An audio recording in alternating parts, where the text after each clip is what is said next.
If your GE front load washer is not agitating, making loud noises, or refusing to spin, the motor could be the culprit. I'm William of AppliancePartsPros.com, and today I'll guide you through testing and replacing it. Don't worry if this is your first time working on appliances. It's easier than you think. Let's get started. With over 2 million products in stock and the know-how to help you do it yourself, we are AppliancePartsPros.com. Let's start by getting our tools together. For today's work, we'll need a multimeter, a Phillips screwdriver, a flathead screwdriver, and a 1/2 inch socket. Also, please remember that safety comes first. Always disconnect your front load washer by unplugging it or turning the breaker off unless live voltage testing is necessary. Remove the screws securing the bottom access panel. Take the panel off and set it to the side. Remove the wires from the retainers on the base. Remove the screws securing the inverter to the base. Slide the inverter toward the back and lift it up. Using a flathead screwdriver, release the inverter cover from the inverter.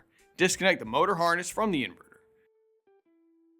Set your multimeter to resistance, or ohms, indicated by the upside down horseshoe symbol. Test the following wire pairs: blue wire to white wire, blue wire to red wire, white wire to red wire. Each of these readings should be around 6 ohms.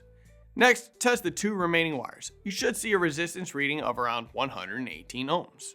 If any readings show open or is more than 0.5 ohms outside of the expected range, the motor has failed and should be replaced. If the resistance readings check good, continue troubleshooting.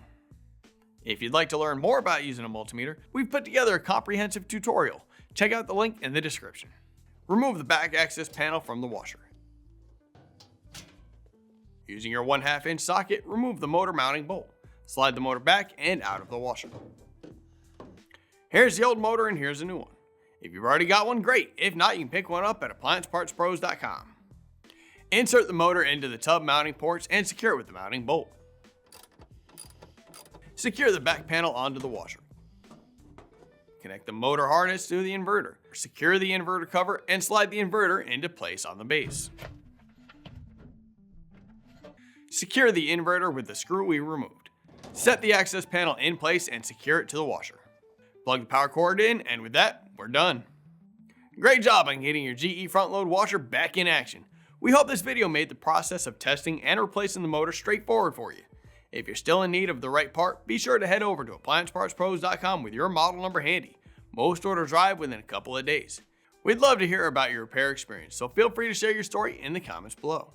If you'd like a little more diagnostic assistance, be sure to visit our forum page where you can get answers from our technicians. Links in the description. Thanks for choosing us to assist in your do-it-yourself journey, and we look forward to being part of your next project.